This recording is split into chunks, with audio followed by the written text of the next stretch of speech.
What's up, trainers? Welcome to the ultimate guide for Slowbro in Pokemon Unite. Thanks for joining me today. Let's jump straight into it. Slowbro is a defender Pokemon with an intermediate difficulty to play. Now I will say, and you'll see this more as we jump into the moveset, but Slowbro is really a defender support combo despite being labeled as a defender Pokemon. So if you enjoy setting up your teammates to get KOs and also taking a lot of hits, Slowbro is the Pokemon for you.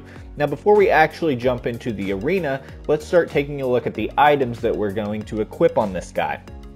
First up, we are going to take the Shell Bell. Now, as a defender, you might be like, why are we taking the Shell Bell? That is the special attacking move, and we're not meant to deal damage, and you are correct, but Slowbro does rely on his abilities to fill that support role, as I was mentioning, and Shell Bell, most importantly, is going to give us that ability cooldown. Now, quick note, abilities are special attack, and basic auto attacks are physical, so keep that in mind as we look at some of his other things.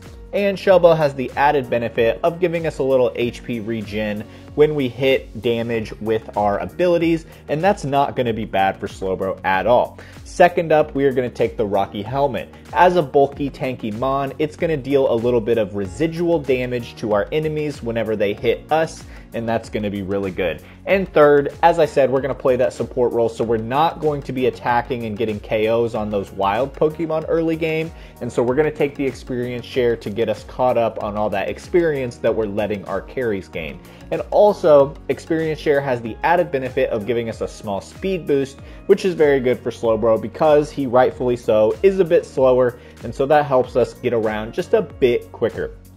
Lastly, for our in-game item, we are going to take the eject button. Slowbro is pretty slow and does not have any dash moves, as you will see. He sort of has one that can get away, but being a slower Pokemon, I like having the eject button on him. He can be used to jump in, which pairs nicely with the Unite move we'll see at the end, or obviously to get away from fights. Now, as we get into the arena, we are going to look at our passive ability first.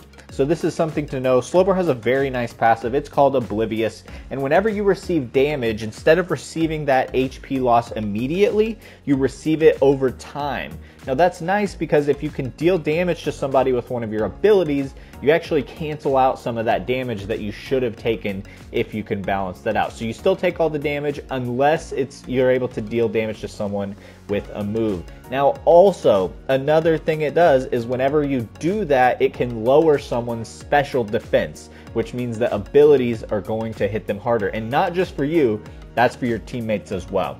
So Slowbro is going to pair really nicely with ability-based damage dealers like a Pikachu, for example.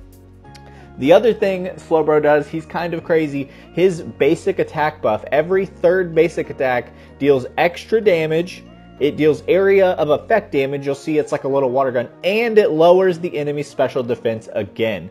So Slowbro has the ability to really make your opponents vulnerable, which is awesome as the support type, as I said. He's going to lower so much special defense and eat up so many hits. Now, let's get going now that we understand the passives. As a defender, you probably want to play top or bottom lane, and you do not want to play by yourself. You want to go with ideally a big damage dealer. I think Pikachu or a Alolan Ninetales would be ideal, potentially Machamp. And in the early game, be sure to let them kill all the wild Pokemon. You want to let them get the experience because you are actually going to rely on them for damage while you're controlling the battlefield. And the other thing to note is with that experience share, you're still going to be able to level up quickly. And Slowbro is a Pokemon that in the mid game is very strong because he gets his abilities so quickly. Now, first off, at level 1, I much prefer and strongly recommend you take Water Gun. I think it is by far the better of his first two moves.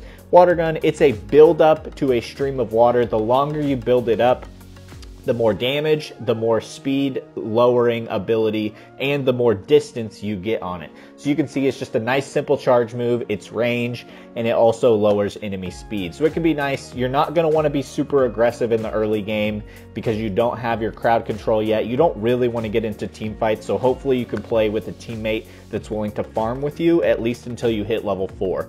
Now at level 3, for just a brief moment, we're going to hit Slack Off. This just puts Slowbro to rest for a short amount of time, which regains health. I recommend just popping this off one time to get your health back whenever you know you're in a safe spot, but really we're not going to have it long because at level 4 we get our first late game build move. As I said, level 4 is really early to get one of your first end game moves, so that's why Slowbro, this is when he's really nice. You want to start playing aggressive at level 4 because you're going to be strongest in the mid game in comparison to enemy Pokemon. So at level 4 we're going to take Surf, and you literally ride on a wave that can deal damage to opposing Pokemon but also knocks them back. So ideally, if you can get behind your opponent and you're in a good situation and surf them back towards your own goal, you could put them in an awkward spot. And it also does a nice bit of damage and gives you mobility. Now at level 6, we're going to take that second move for our final build, and it's going to be Telekinesis. I would say Telekinesis is Slowbro's bread and butter. This is the most annoying move to play against, and it is so powerful when used correctly in a team-minded way. So this literally just grabs an opposing Pokemon and floats them into the air. They cannot move, they cannot attack, they're completely frozen for a short time. So obviously, you're going to want to Telekinesis them whenever you have an ally Pokemon there able to hit them, because you can't actually deal damage to them, but you can put them in a very vulnerable spot. And this is what I was talking about when I said that Slowbro is a support type Pokemon. Now, if you don't know a lot of this lingo that I'm throwing out, like support or wild Pokemon, or you don't know what the word jungle means, consider subscribing. I'm going to have guides for all this kind of stuff. We're going to talk about lingo. We're going to talk about each map and the best things to way to play those maps, and all kinds of other good stuff. So consider hitting that subscribe button if you're enjoying this video. Now, we've got our level 4 and level 6 move. At this point, we should be playing massive crowd control. We're really trying to manipulate where the opposing Pokemon are at on the battlefield and trying to set up our teammates for KOs. This doesn't change at level 9, but at level 9, we get even more ability to do so as we get Slowbro's Unite move, Slow Beam. Now, Slow Beam is basically a super telekinesis. It locks multiple opponents into place in an area, but you yourself become unable to move. But you get the trade-off of also becoming invincible. So basically, you're going to be able to telekinesis multiple opponents while being invulnerable yourself, and basically just locking down a few close enemy opponents and protecting yourself. Amazing for team fights. You're going to be able to jump in. You can lead in with a Surf, go into that Slow Beam, really put the opponents in a terrible spot while your team comes in and deals a bunch of damage, and then you can follow up with another Telekinesis.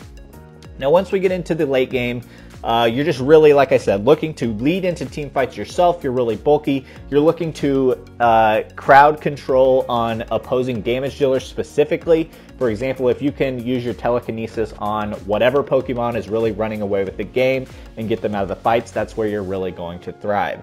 Now, here's where you're going to go from a good to a great Slowbro player if you can master it. The way to master Slowbro is to maximize the amount of time that you get that special defense debuff. So that is done by making sure you're hitting the water gun basic attack looking move. So every third attack lowers special defense. So if you can get that third attack before you jump in with that Surf and that Telekinesis, that is when you're going to really shine. So if you can get a third basic attack off and then Telekinesis, they're going to have lower special defense for your team to truly clean up. Now, let me know what you think about this guide in that comment section. If you jump in with Slowbro, I hope you can dominate the board and that your next match is the best one yet. Thanks for joining me today, my friends.